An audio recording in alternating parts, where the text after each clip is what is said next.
అందరూ బాగున్నారా? అందరూ బాగున్నారా? నేను మా మమ్మీ ఉన్నాను. ఈరోజు ఇదేంటి మొయ్యి బొడుగులో ఏదో పేరు, ఇవి సముద్రవి పులుసు, కానీ మామిడికాయ దొరకలేదు.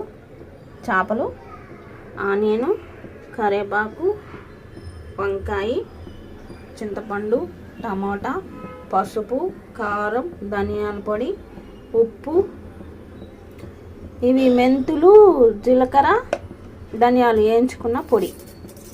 ఇప్పుడు మనం స్టవ్ మీద గిన్నె పెట్టి నూనె వేసి పోపు గింజలు వేస్తున్నాం. నూనె వేడెక్కి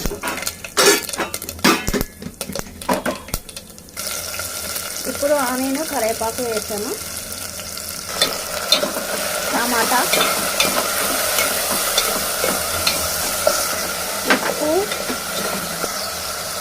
ఉప్పు వేసాం కదా. ఇప్పుడు పసుపు,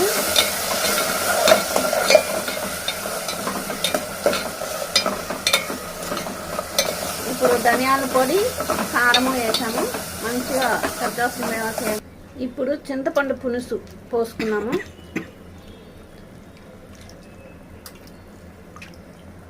ఇది మరగాలి. ఇప్పుడు ఆ చాప ముక్కల్ని ఆ పులుసులో వేసేసుకోవాలి.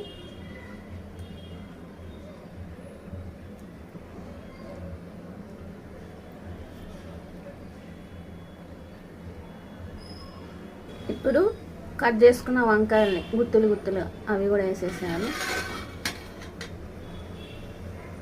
అంతే. ఇప్పుడు మూత పెట్టి ఇప్పుడు మనం ధనియాలు, జీలకర్ర, మెంతులు వేయించి పొడి చేసుకున్నాం కదా, అది వేసాము. ఆ పొడి ఇప్పుడు ఇది బాగా ఉడకాలి. ఓకే ఫ్రెండ్స్, చూసారు కదా ఎంతో టేస్టీ పులి చేపల పులుసు. మీరు కూడా ట్రై చేయండి. ఎలా ఉందో కామెంట్ బాక్స్లో పెట్టండి. కొత్తగా చూసామని సబ్స్క్రైబ్ చేసుకుని లైక్ చేయండి, షేర్ చేయండి, బెల్ కొట్టండి. ఓకేనా? Bye bye. మరో వీడియోతో మళ్ళీ కలుద్దాం. అంతవరకు